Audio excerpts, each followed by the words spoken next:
અમારી યુટ્યુબ ચેનલમાં આપનું સ્વાગત છે। એક ગામમાં રવજી નામે એક ખેડૂત રહેતો હતો। એ ખાવાનો ઘણો શોખીન હતો। એની યાદદાસ્ત ઘણી ટૂંકી હતી, એટલે એ બધું જલ્દી ભૂલી જતો। એક દિવસ રવજી બીજા ગામમાં એના મિત્રને ઘેર ગયો। એના મિત્રની પત્નીએ ઢોકળો બનાવ્યો હતો। એને ઢોકળા બહુ ભાવ્યા।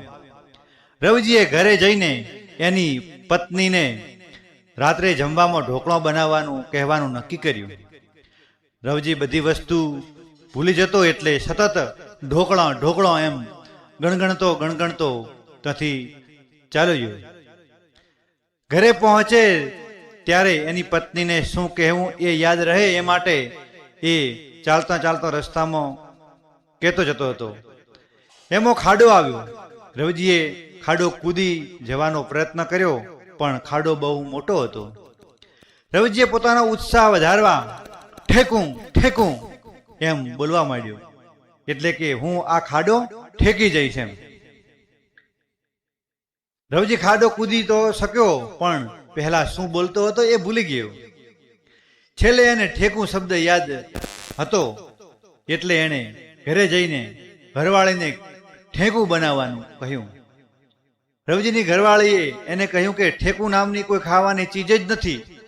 પણ રવજીએ તો દલીલો કરી કે એના મિત્રની પત્ની ઠેકું બનાવ્યું હતું।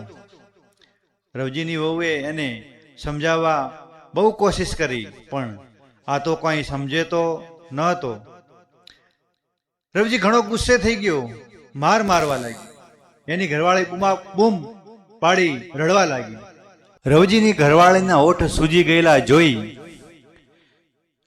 પાડોશીઓએ એને કહ્યું કે એણે આટલો બધો માર માર્યો, એના હોઠ કેવા ઢોકળા જેવા બની ગયા છે। ઢોકળા શબ્દ સાંભળીને રવજીએ એને યાદ આવી ગયું કે એની ઘરવાળીને ઢોકળા બનાવવા કહેવાનો હતો। આમ રવજીને શું ખાવું હતું એ યાદ આવી ગયું, અને એની ઘરવાળીએ સ્વાદિષ્ટ ઢોકળા એને બનાવી દીધા।